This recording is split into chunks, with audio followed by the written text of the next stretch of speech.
What's up homies, it's your homeboy, Homero Static. Madali lang ispatan kung sino yung nagpapanggap na mayaman at kung mayaman talaga. Kasi alam niyo yung mga nagpapanggap na mayaman, mahilig silang, ang dami nilang sinusuot na kung anik-anik, di ba? Alahas, gold, halimbawa papasok sa coffee shop yung mga yan. Talagang todo bihes. Kita ng mga ginto, alahas sa katawan, tapos puro branded yung mga suot, di ba? Pero yung totoong mayaman makikita mo, pasok yan sa coffee shop, no? Ang simple. Naka plain t-shirt lang, 'di ba? Naka shorts tapos minsan alam mo yung sandals o kaya tsinelas na medyo okay na tsinelas. Ganun 'yun, pre. Kasi para makikita mo kung kapag wala ka kasi parang kapag wala ka nun pilit mong ipinapakita sa tao na meron ka. Parang ganun. Alam mo 'yun? Eto ako, ganito ako.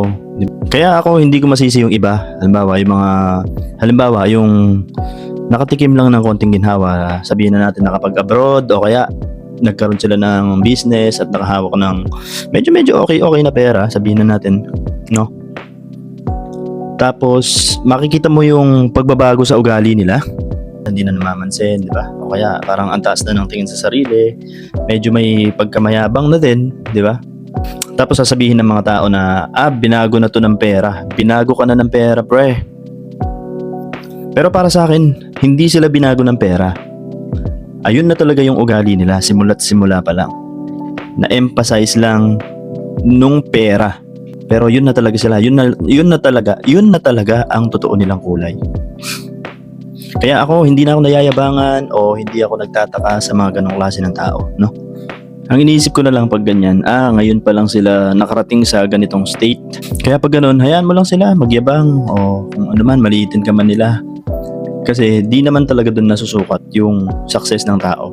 Habang nag-grow ka, habang nag-i-improve ka, malalaman mo na hindi lang ang pera ang pinaka-importanting bagay sa mundong ito. Hindi, marami pang ibang department sa sarili mo na kailangan mong i-improve, no?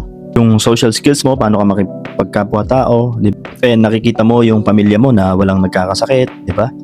Basta marami pang department, hindi lang pera ang mahalaga, hindi pera ang mahalaga, kaya wag kayong papayag na pera ang magdala sa inyo, no? Gamitin niyo yung pera ng maayos, no? Wag kayong magpapagamit sa pera. Lagi lang tayong grounded, no? Kasi ang pera nauubos yan, no? Pero yung kabutihan mo na pwede mong iambag sa mga tao, 'di ba? Sa mundo. Hindi yan mawawala. Tumatagal yan habang buhay, no? Yun lang, homies. Sana may natutunan kayo. Share your thoughts in the comments. Sayonara.